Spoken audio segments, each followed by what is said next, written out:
This is how to clean your white shoes. I have a lot of white shoes, so kaya masipag akong maglinis ng puting sapatos.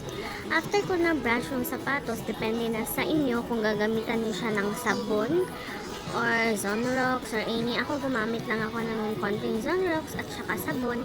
Tapos after nyo, you wash it with water, nilagyan ko siya, binalot ko siya ng tissue. Lahat ng sapatos ko, binabalot ko siya ng tissue after ko siyang labhan, and then binababad ko sa init or sa araw, I think mga 1 hour lang siguro.